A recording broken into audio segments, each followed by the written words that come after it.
What's up, guys? Welcome back to the Fandom Show. I'm Steve. We're going to have a great time today. If you came here looking for a Star Trek episode, I apologize. I'm going to be doing something a little bit different today. The Star Trek episode is coming. Don't worry. I'm not going to forget about it. But like I said, for today, we're going to be doing something a little bit different. I wonder what that could be.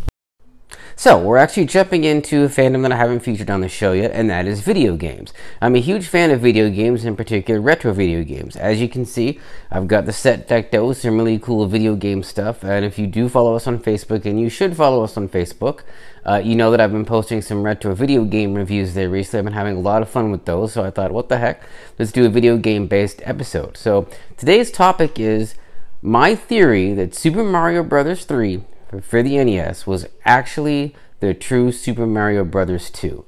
Now wait, what the heck am I talking about? Give me a second to explain myself before you pile on top of me here. I just want to go on record as saying all of these games are awesome. So, I'm sure most of you remember the original Super Mario Bros. 2. You know, the one where you were running along, pulling up vegetables and climbing up vines and running away from masks with keys and all that. Well, what if I told you that wasn't the original Super Mario Bros. 2? The original Super Mario Bros. 2 actually looked a lot like Super Mario Bros. 1. Ladies and gentlemen, I give you the original Super Mario Bros. 2.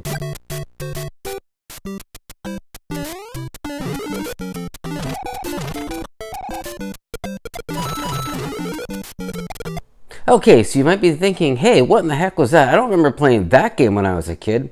Well, you probably didn't because it was never released here in North America. That version of Super Mario Bros. 2 was released in Japan only. In 1986, production costs for cartridges were getting very high. So in order to keep game prices down, Nintendo released an accessory that played games on discs. It was known as the Famicom Disk System because the name for the Nintendo Entertainment System in Japan was the Famicom, which is short for Family Computer. Why they called it Family Computer, I don't know. I don't work for the Nintendo marketing part, but that's what it was called. Anyway, here's what the Famicom Disk System looked like. It's boxy and red. Of course, even back then, Nintendo had their habit of releasing big games to promote a new system. And what better way to promote the Famicom Disk System than release Super Mario Bros. 2? Now, you probably noticed in the video footage that Super Mario Bros. 2 looks a heck of a lot like Super Mario Bros. 1.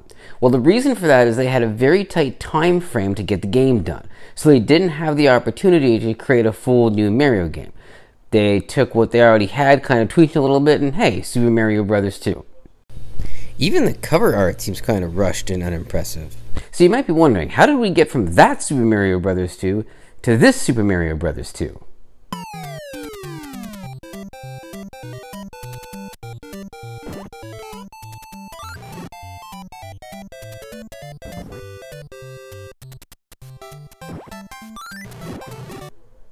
Well, it's an interesting story, actually. The original Super Mario Bros. 2, the one that looks a lot like Super Mario Bros. 1, is renowned for being extremely difficult. And believe me, I've played this game, and it is hard. So, when Nintendo sent it to North America to get approval to release it here, the playtesters were like, whoa, this game is too hard. The North American kids aren't going to be able to beat this, and they're just going to get frustrated. We can't release this game here. But Nintendo needed a Mario sequel, so what could they do? Well, to the rescue was a game that was originally released as Yume Kojo Doki Doki Panic. And it was a game designed by Nintendo to go along with a festival promoted by Fuji Television in Japan. So what Nintendo did is they took that game, they replaced the original characters and plugged in Mario, Luigi, Toad, and Princess Peach.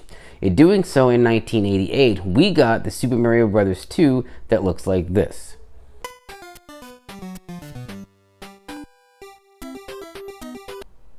So, in a nutshell, that's the story of Super Mario Bros. 2. Now, you might be wondering, at the start of this video, I said that I thought that Super Mario Bros. 3 was the true Super Mario Bros. 2, but we already had two games called Super Mario Bros. 2, so what the heck am I talking about? Well, it's pretty simple. The Japanese Super Mario Bros. 2, the one that looked a lot like the first one, was kind of like the Star Wars Special Editions. It was a slight change from the original, but only a slight change. It wasn't a whole new movie, it wasn't a top-to-bottom remake, it was just a slight tweak. The American Super Mario Bros. 2, the one that you and I played as kids with the vegetables and the masks and all that, was a basically retrofitting of an existing game with Mario characters.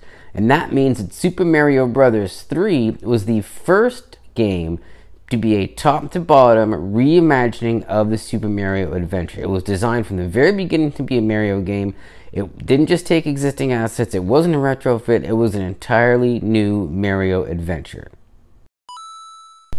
And it was just a whole lot of fun. I mean, seriously, how can you not like this game?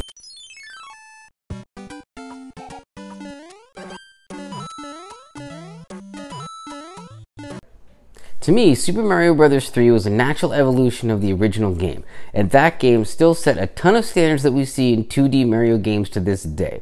While both versions of Super Mario Bros. 2 did have influence on the series, it was Super Mario Bros. 3 that really laid the groundwork for all the Super Mario games that followed. That's why I maintain that Super Mario Bros. 3 is the true Super Mario Bros. 2. Agree with me? Disagree with me? I think my theory is pretty sound here and I'm sticking to it. As always, thanks for watching the Fandom Show, and I will catch you guys next time.